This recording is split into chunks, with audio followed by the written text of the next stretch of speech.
mieux s'immerger dans la réalité politique, sécuritaire, économique et sociale d'Israël, connectez-vous chaque matin sur Studio Kalita. Daniel Haïk vous y attend pour sa revue de la presse. Voilà, il est très exactement 8h35 sur Studio Kalita, lors de la revue de la presse et des médias israéliens, une revue qui sera essentiellement consacrée à ce fameux vote sans véritable surprise au sein de l'Assemblée générale des Nations unies de la résolution condamnant la reconnaissance par Donald Trump de Jérusalem comme capitale de l'État d'Israël. Tous les journaux, les médias, les sites d'information, et nous allons voir tout à l'heure à la fin de cette revue de la presse, nous aurons l'occasion de consulter en ivrite les journaux israéliens de ce vendredi matin pour vous confirmer qu'effectivement tous parlent de manière abondante de ce vote de l'Assemblée générale des Nations unies et de ses répercussions. Il y a de nombreux commentaires, nous allons les citer dans leur ensemble. Tous les journaux donc reviennent sur ce vote important et qui des journaux qui l'expliquent très clairement, comme l'expliquent très clairement les observateurs politiques, n'est que déclaratif, n'aura aucun impact concret. Les journaux indiquent que 128 pays ont voté en faveur de cette résolution déposée par les pays arabes contre la reconnaissance de Jérusalem par le président américain. 9 pays seulement s'y sont opposés et 35 se sont abstenus. Il y a 21 pays qui n'ont pas participé au vote. Les journaux reviennent donc sur les 3 discours importants de cette séance extraordinaire de l'Assemblée générale des Nations unies, celui de Riyad el-Maliki, le chef de la diplomatie palestinienne, qui a qualifié ce vote d'événement historique que l'on enseignera, a-t-il dit, aux prochaines générations parce qu'il permettra de comprendre comment, je cite encore, la diplomatie palestinienne a réussi à vaincre la plus grande puissance au monde. De son côté, Nikki Haley, l'ambassadrice des États-Unis à l'ONU, a promis que quoi qu'il advienne, les États-Unis transféreront leur ambassade de Tel Aviv à Jérusalem. Quant à Dani Danon, l'ambassadeur d'Israël aux Nations Unies, il a répété que Jérusalem était le site le plus saint du judaïsme et que le nom de Jérusalem est mentionné plus de 660 fois dans la Bible. Pour prouver le lien historique entre le peuple juif et Jérusalem, Dani Danon a montré à l'Assemblée générale une pièce datant du 1er siècle de l'ère chrétienne sur laquelle on pouvait lire les 2 mots Cherut et Tzion, la liberté de Tzion. Jamais on ne nous éloignera de Jérusalem, a affirmé l'ambassadeur israélien. Le site Ynet constate dans sa page d'ouverture qu'outre les 35 abstentions, 21 pays ont choisi donc de ne pas participer au vote. Il fait également remarquer que les Européens n'ont pas voté de manière uniforme puisque 6 pays de l'Union européenne se sont abstenus, mais que finalement ce vote est un échec diplomatique pour Israël et les États-Unis. Soulignons et rendons hommage aux 9 pays qui ont voté contre cette résolution, les États-Unis, Israël, le Togo, les îles Marshall, l'Honduras, le Guatemala, la Micronésie, Nauru et Flao, pour certains petits pays insignifiants, mais qui ont toujours tout de même le même poids aux Nations Unies que les grandes puissances américaines ou occidentales. Dans le Israël Hayom, Ron Prochor, qui fut l'un des meilleurs ambassadeurs d'Israël à l'ONU, commente le vote d'hier et affirme que dans le cas précis, la question n'était pas de savoir si la résolution allait être votée ou non, car c'était un combat perdu d'avance, mais la véritable bataille était sur la qualité des pays qui prônent la vérité, la morale et la justice. Et de ce point de vue, écrit-il, le vote d'hier a permis de constater que ce bloc était de plus en plus conséquent. Dans le site Walla, Oren Nahari, l'un des meilleurs journalistes et commentateurs israéliens en matière de relations internationales, constate après le vote d'hier qu'en dépit des menaces proférées par Donald Trump, de nombreux pays qui sont des alliés naturels des Américains, en particulier des pays arabes, ont voté en faveur de cette résolution dénonçant la démarche du président à propos de Jérusalem et que cela risque de pousser peu à peu ces pays vers des puissances opposées aux Américains. Le Haaretz, qui commente également ce vote, constate, je le cite, que la fanfaronnade de Netanyahou sur le réchauffement des relations entre Israël et la communauté internationale ne s'est pas concrétisée hier dans la réalité. Elle s'est transformée même en une satisfaction avouée face au nombre de pays qui se sont abstenus. C'est une maigre consolation pour l'État d'Israël et le résultat du vote est l'expression du manque de confiance des pays face à l'administration Trump. Noah Lando, la correspondante politique du Haaretz, écrit également ce matin que ce vote a créé un embarras pour Binyamin Netanyahou et a provoqué un coup dur pour Donald Trump et son administration. Dans le Yediot Aharonot, qui titre, nous allons le voir tout à l'heure, sur les 128 pays qui ont voté pour, les 9 qui se sont opposés, les 35 qui se sont abstenus, Shimon Schiffer, le correspondant politique, consacre son commentaire à dire « Nous avons perdu ».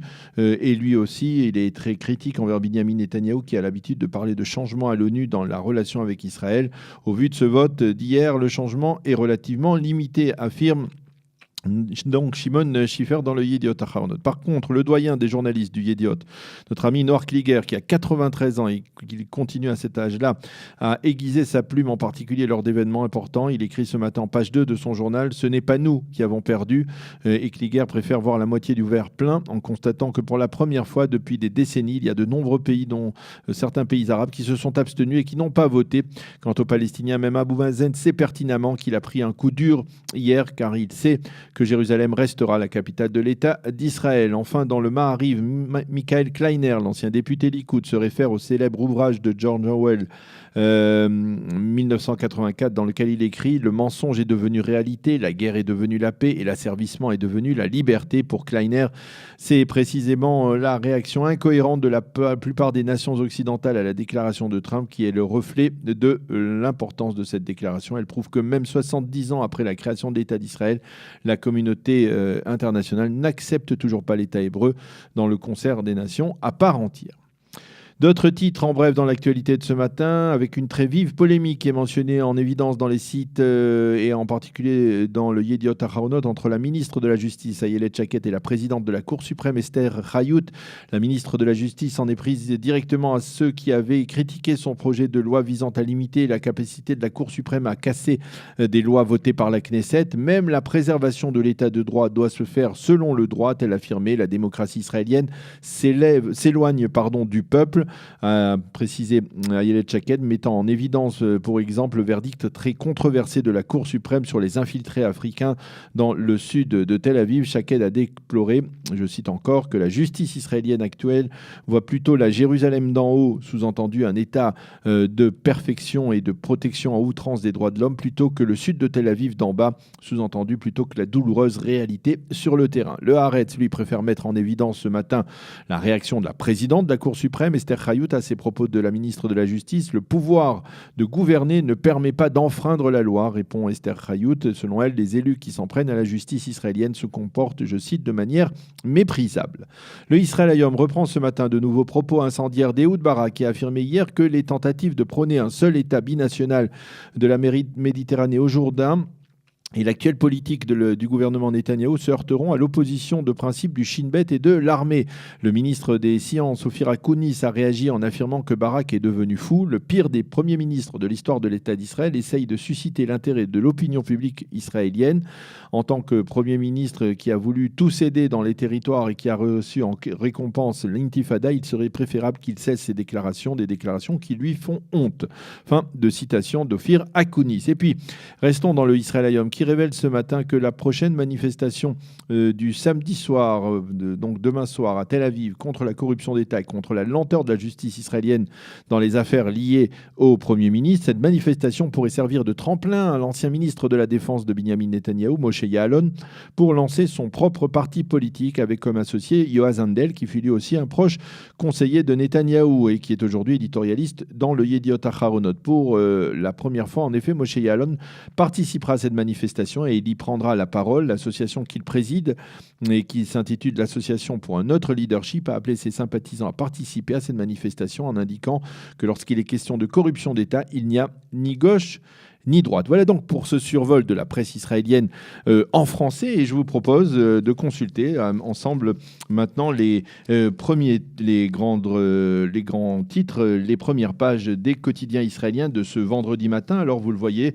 ce matin, le Yediot Ahronoth consacre bien entendu l'essentiel de sa première page au vote des Nations Unies contre la déclaration de Donald Trump. 128 pays qui ont voté pour, 9 qui s'y sont opposés, 35 qui se sont abstenus. Nous avons perdu, écrit Shimon Schiffer. Nous avons gagné, écrit Noah Kliger, en résumé de ce que je vous citais tout à l'heure. Pour le site du Makor Rishon, que nous n'avons pas cité dans la revue de la presse, eh bien, lui, il met en évidence les propos de Nikki Haley, l'ambassadrice des États-Unis à l'ONU, qui affirme, c'est elle, bien entendu, Niskor est Amedinot chez Itzbi ou Negdenu, nous nous souviendrons des pays qui ont voté contre nous, une manière pour l'ambassadrice des États-Unis de se faire un petit peu menaçante en direction de ces pays qui reçoivent des subventions, comme nous l'avons dit, des États-Unis, mais qui n'hésitent pas à voter contre l'administration Trump. Le Maariv de ce matin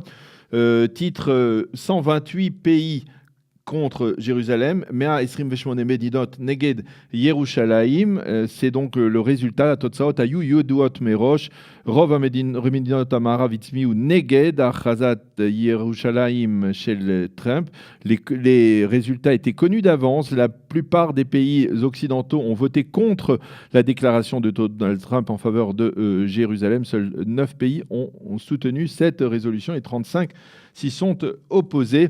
Voilà donc pour le titre majeur donc du Maariv et bien entendu du côté du Israël Hayom qui est le journal pro Netanyahou, eh bien on présente les choses de manière beaucoup plus optimiste. Esseg les Israël, grand succès pour Israël ou succès pour Israël. 35 pays se sont abstenus lors du vote des Nations Unies. Shloshim vechamesh medinot nimneu beatzbat haoum etmol. Voilà donc pour ce survol en hébreu de la presse israélienne de ce vendredi matin. Il est maintenant 8h45 sur Studio Kalita. Nous allons marquer une pause et on se retrouve avec notre ami le docteur Michel Bensoussan qui va nous livrer un mot sur la paracha de la semaine, la paracha Vaïgash. Pour mieux s'immerger dans la réalité politique, sécuritaire, économique et sociale d'Israël, connectez-vous chaque matin sur Studio Kalita. Daniel Haïk vous y attend pour sa revue de la presse.